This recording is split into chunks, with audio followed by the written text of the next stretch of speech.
We're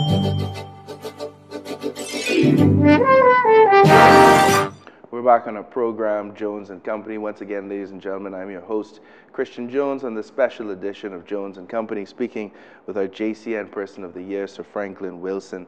So, Franklyn, we've been speaking so far about not only your business success, about what drives that. We've spoken about your philanthropy, and as I mentioned on the break, I wanted to speak a bit about junior achievement.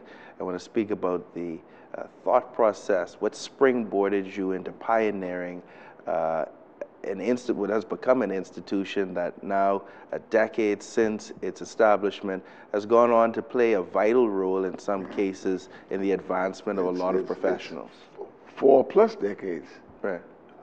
The story of junior achievement was that,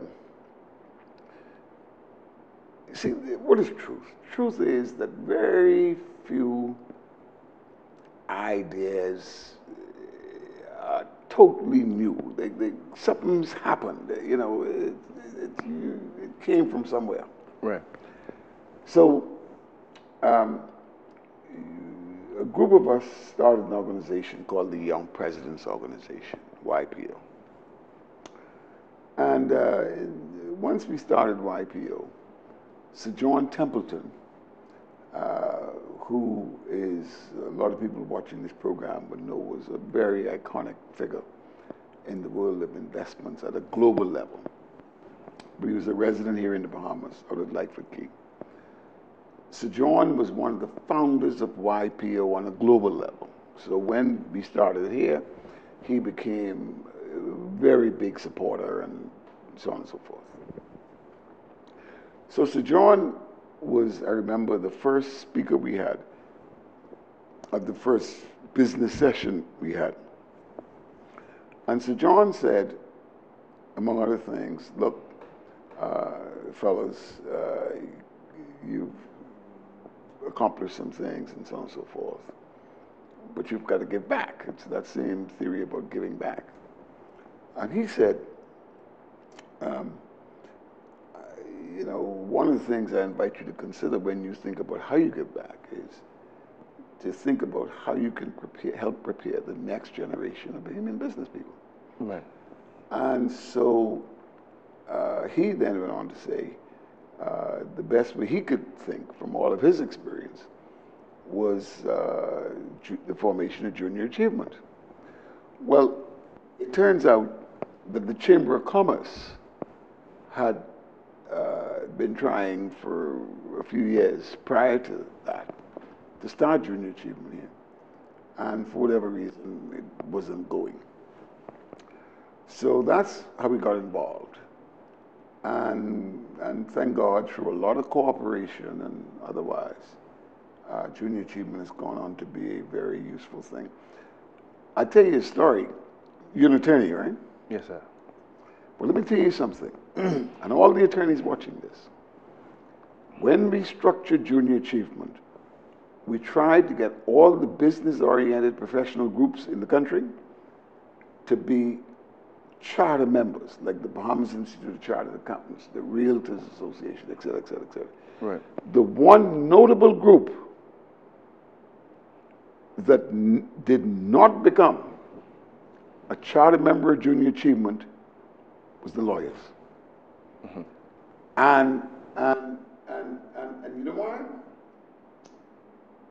There were lawyers out there who were saying this is teaching people about free enterprise. In other words, the lawyers had some reason, like somehow this about brainwashing people about entrepreneurship and free enterprise, et cetera, et cetera. And it's amazing. But Michael Scott, who was then a partner at Calendars, he was like the lead attorney who was like trying to persuade the Bar Association not to take that view. Right. And but he could never succeed. He himself personally, for many years, became a strong board member and a very active supporter. So it's not to the credit of the Bahamas Bar Association that that's a case where they couldn't agree on something as basic as supporting junior achievement. I mean, it's amazing, but that's what happened. So this idea about starting things which you know very little about, I'll give you another example of that. We had at one point, a young lady named Veronica Duncanson was responsible for our corporate marketing and all that stuff. And I guess it's about 17, 18 years ago, she came to me and she said, Mr. Chairman, you know, we have this thing called Sunshine Insurance, and there are a number of insurance companies. They associate their names with really big initiatives, you know, the Red Ribbon Ball or whatever it is, something of significance. And she said to me, she said, you know, maybe we should associate Sunshine Insurance name with a marathon. So I said, a marathon? I had never been to a marathon. Right. I had never watched a marathon on television. Right. I knew nothing about marathons. So we had conversations, and eventually she persuaded me. Today, we just ran the 14th edition of the marathon. And I said a large number of years, because for 3 years, because of COVID, we didn't. But that's a case where, like I said, you listen to people who know more about something than you do, and you build on it. Today, it gives me great, great pleasure to know that many leading publications in the area of running rate Marathon Bahamas as one of the 10 best marathons in the world. Right. Marathon Bahamas is one of the 10 best marathons in the world. Right. And if you think about it, we just saw it on display just a few weeks ago. Right. I mean, where in the world do you go and you run a marathon and you come back and you catch yourself and you have a beer and you go and sit on the beach? Right. And so that worked to the point where there are publications, particularly in Canada, where they developed our tagline for us now, which is come for the race and stay for the party. Right. Come for the race because the party's on the beach. And so Marathon Bahamas, like I say, has become, and everything I've done in life, truth be told, it's because someone with a different perspective from me introduced some idea that we were able to talk through, and you know, you may tweak this or change that, but the basic idea I do not necessarily, more often than not, the basic idea did not start with me. Right. Right, and in many cases it's being able to take ideas or to be receptive to ideas, not being myopic, but having an open mind, hearing these things, and seeing how as Bahamians we can use these things, just as you know, the vision perhaps was not necessarily or didn't include you know, the high aspiration to be one of the 10 best marathons in the world, but it is now, and in many cases could even be a tourism feature for our country. Not many could be. It is. When you talk about, let me give you an example. Okay, 2 things I'm saying. Okay, take the latter point about a tourism feature. This last marathon, Adam Stewart is the chairman, CEO of Sandals Resort. His wife, he married a young lady from Exuma. She passed away last year on the 14th of July. She was a runner. He brought 150 plus people here this year to participate in that marathon in tribute to her. Right. And they had such a great time. He has sent me a note saying, look, we're planning to come back next year and we're going to bring at least 100 more, because these were people, friends of theirs. Right. Who wanted to come, but for whatever reason they couldn't.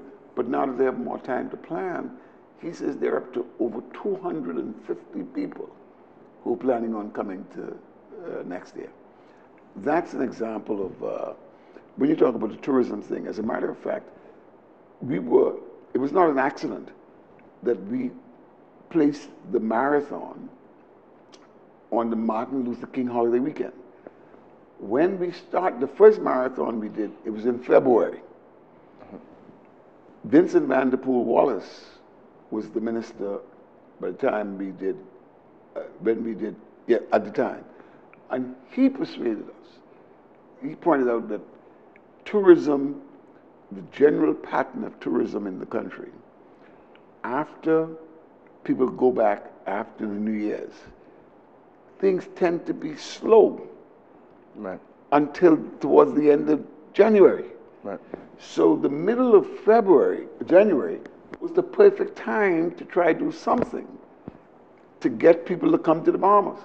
Right. And the Ministry of Tourism has in fact granted Sunshine Holdings an award for tourism impact for Marathon Bahamas. The race director, Pam Richardson, keeps the number of statistics about how many room nights that comes. Right. Okay?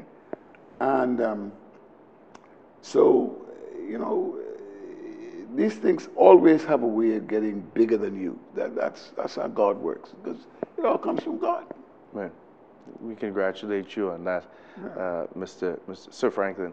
But another thing, my father always tells me, Sir Franklyn, is that success equals consistency over time. Yes. And I think we touched a bit about that, talking about if you have ever been or if there have ever been disappointments. But to put a finer point on that in terms of everything that the Sunshine Group has accomplished in terms of all of the stakeholders together as a group of Black Bahamian businessmen, and the mercurial rise throughout the years from acquiring various different companies, starting companies, Focal, and the way that has grown. You know something? It's amazing. Mr. Jones' success has many godfathers. Right. The fact of the matter is, people tend to forget sometimes when they don't work. The fact of the matter is, we were in the dairy business. The last people to do fresh milk from cows, right, on this island, it was our group. Golden Isles, the whole thing, that whole constituency called Golden Isles. Where's Golden Isles today in that constituency? 99% of the people who live out there don't know. That street was Golden. That's where our dairy was. Right. That's where our dairy was. That's where the cows used to be. Right. So the fact of the matter is, the way things tend to work is, people tend to have short memories when things don't go bad. But in the context of business, your father's so right. It's about time, continuity, consistency, and there's some things you could do to minimize the impact of negative results. For example, within the Sunshine Boys, we developed what we called a framework for investments. So we knew that we weren't trying to be in every business. We weren't trying to do everything, or be all things to all people. Our focus always was, a part of the framework was, get into a few businesses, get into businesses that are important to people's welfare. And no gimmicks. You don't see us gimmicky type stuff. 2, businesses, hold on to the businesses long term. You don't see us flipping deals. I mean, you buy a business today, you sell it 2 years later, 3 years later. Yes, you may make a profit on that, but look at it. I mean, Sunshine and our Homes is over 40 years. An institution has contributed to many Bahamians homeowners. That's the point I'm making. So the point I'm making is, you have to have like a framework. Why are you doing it?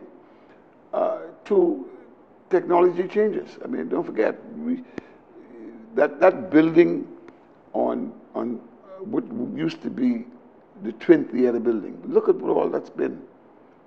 In the lifetime of your father, for example, what started as a Twin Theater, was a Twin Theater, then it became a supermarket, then it became a church. Now it's an office building. Right. That's an office building. The fact of the matter is, over that period of time, things change, and so you have to change and adapt. So it's the same building, but we keep renovating it and renewing it, and so on and so forth. And for example, what it is today came about because of the hurricane. When Matthew came, social services used to be in the old Clarence ABN building. Well, that building was so compromised. The ministry needed someplace. You got a hurricane, people need to be able to go somewhere they could work. This is a time when social services is most desperately needed. So we moved in fact, it's an interesting thing. We moved from with great speed to get out so social services could get in. Once we moved out, then that led to the question of, okay, now where are we going to go? We are big believers in stop paying rent. That's why our homes is what it is, a mantra, stop paying rent. Right. So we weren't big on going to just go rent an office building. That's what's led to one JFK. That whole complex at JFK, we didn't sit down 10 years ago, 15 years ago and says we're going into rental business, doing that. We got into that business because we needed an office for ourselves. And so we went down there, and as we looked, we said, well, if we're going to do that, let's see, what if we do this and that, and so on and so forth. And today, we have a company called Sunshine Commercial Realty Limited, which by itself is one of the largest landlords in the country. Right. By itself.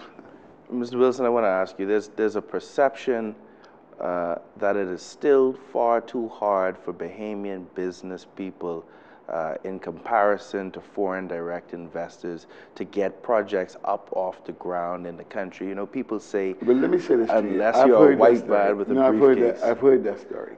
Right. But the truth of the matter is, people who have that story, the truth of the matter is, it tends to be baseless.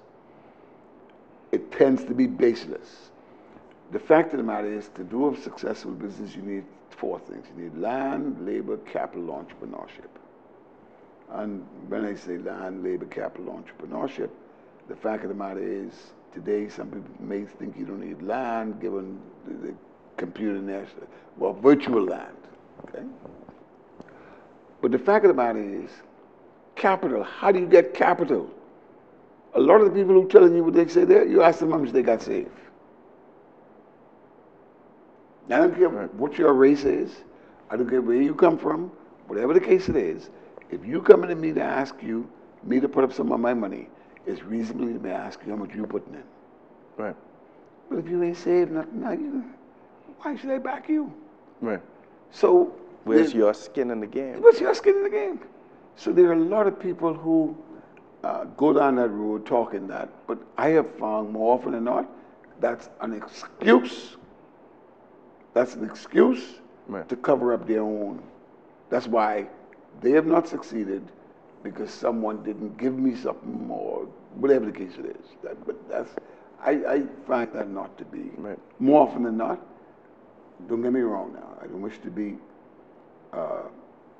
oblivious or heartless towards those people who have tried, who did have some capital, where something went wrong, or some government policy, or something happened. Something happened that was unfortunate, or whatever. I don't wish to convey that. These things do happen. But by and large, a lot of people who go down that road that you're speaking of are people who have not done it the right way. They have not done it the right way. And I discourage, when I be around that type of conversation, I tend not to stick around long, you know? Right. My question was whether you agreed or disagreed, but I think the answer is clear. You mentioned something earlier too. Just See, a let me minute give you an ago. example. What is truth? Take, for example, what is truth? The truth is, I mentioned our project in Lucia. 39 years we've been working on that. 39 years. By and large, what government has ever said, anything other than they want to give Bahamians opportunities? Everyone said it. Now, the fact of the matter is, the reality of victimization and doing the wrong party and all that type of stuff, these things happen. Yes, and In any country and under any regime. yeah, well, I don't know that far, but all I know is that the fact of the matter is it tends to happen, and the fact of the matter is that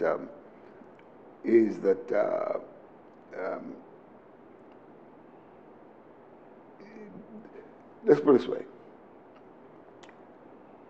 we've now gone we're on our fifth prime minister now.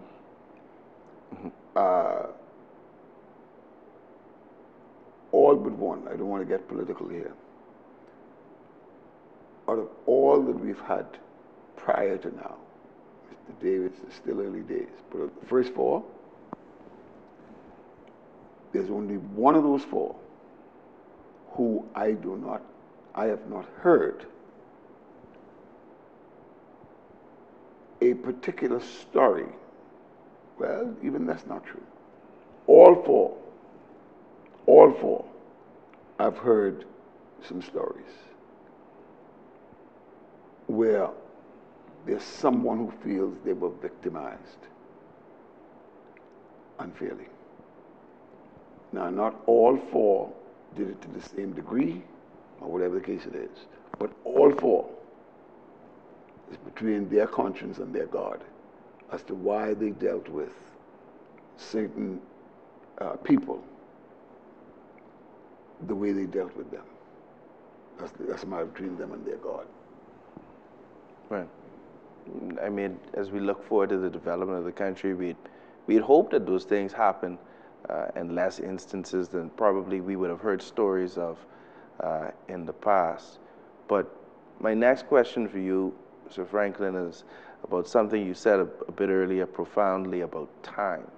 And you seem to me as a realistic man, pragmatic man, and those qualities along, I'm sure, with cutting-edge business instincts has led to your profound success. But we know from Shakespeare's Hamlet that we are traveling on the level of time to the undiscovered country whose born no traveler returns. You don't seem to me as a man who's concerned about living forever, but do you ever think about that in terms of the lasting legacy of Sir Franklyn Wilson and what you leave behind, given all of the good that you would have done? Well, let me put it this way.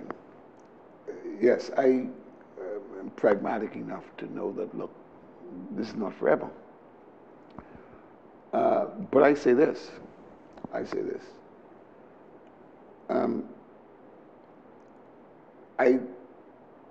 a number of times, it's not clear to me why the Lord would have, at 76,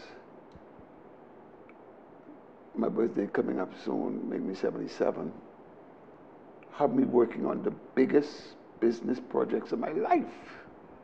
I mean, this Illustra project is coming to life at a time where I want every Bahamian to hear it. Right. I want everyone to hear it. Think about this. Think of Southwest New Providence. Think of Southwest New Providence. When you think of Southwest New Providence, there's a place called Lightfoot Key. And there's a gate that goes into Lightfoot Key. Now, think about this question. What is there at Southwest New Providence, outside that gate, which would be there, save and except for what and who are behind that gate? Right. You think all those law firms would be there if it wasn't because who's behind that gate? Right. You understand my point? I understand. Okay. That's what's happening in Eleuthera. That's what's happening in Eleuthera. Right. And so what I'm saying to you is, Jack's Bay will outdo Lightfoot Key. I say that for every baby who's hearing it. Jack's Bay will outdo Lightfoot Key. Well, imagine what therefore will happen outside the gate. Right. It's only a matter The of time. spur of economic activity. It's only a matter of time. Offices established, the jobs produced. It's a matter the of time. net economic benefit to the people of that area. That's the point I'm making to you. It's only a matter of time. Right. It's a matter of time. Right. When you think about all of these, and that sounding like the crown jewel then, in terms of accomplishments, and you look back, and there's, I think it's in the book of Numbers, a passage that was the first telegram sent, and it says, "What hath God wrought?" Yeah. What has God done? When you look back on a tremendous career, obviously, all culminating in this moment, I think that is what the question we have to ask, the exclamation we have to make. Look at what God has done. Well, let me put it this way. You're very good.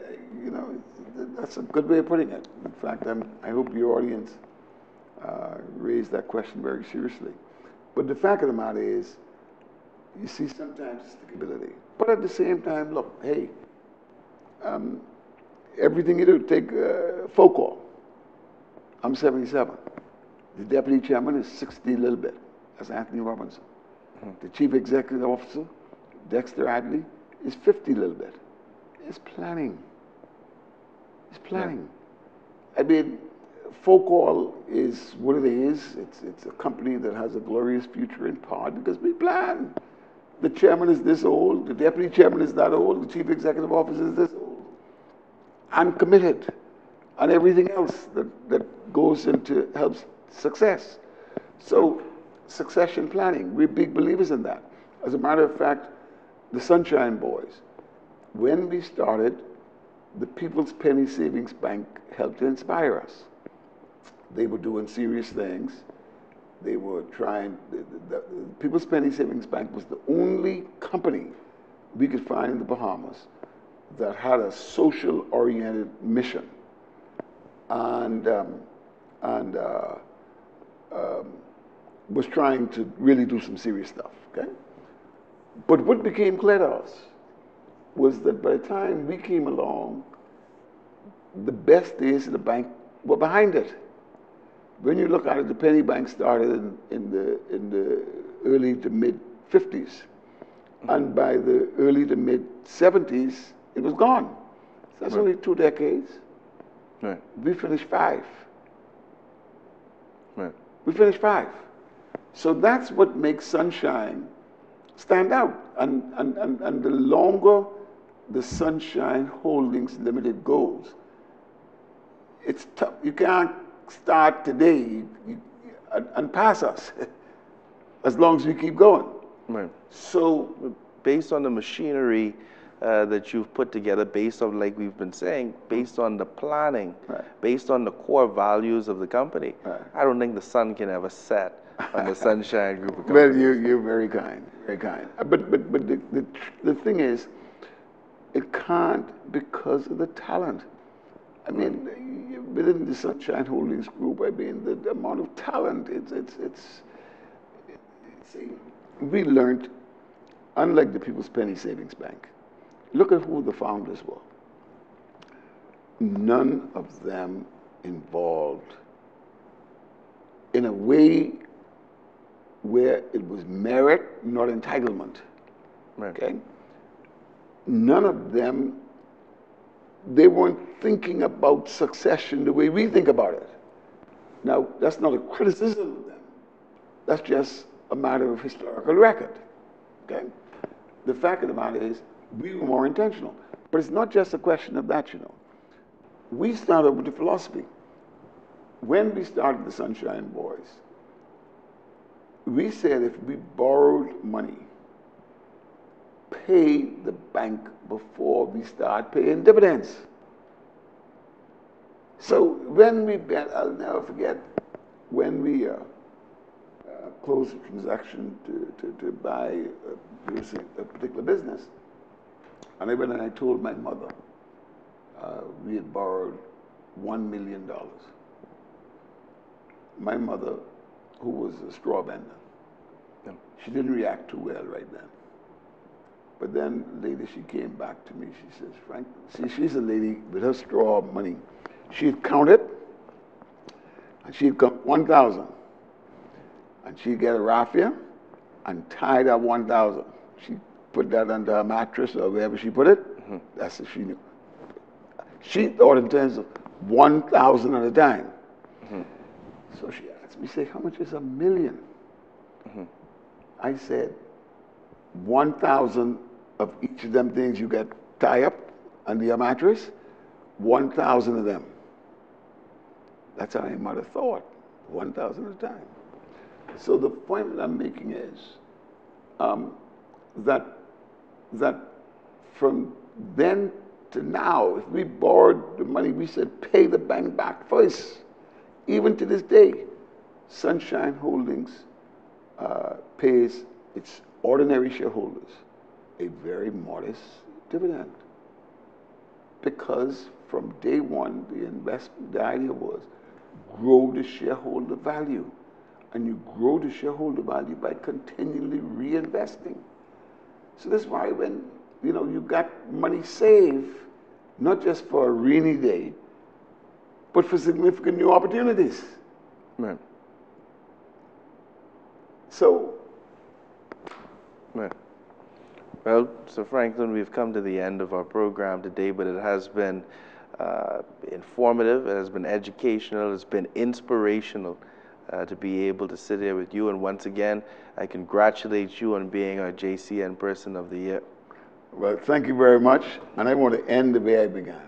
Listen, young man, you talk about inspiration. I hope many people who went to school with you look at you, see what you're doing, knowing that your father sat in that chair.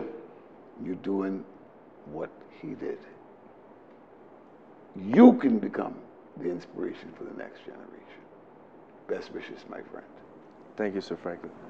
And thank you, ladies and gentlemen, for tuning in to this edition of Jones & Company. Have a good night.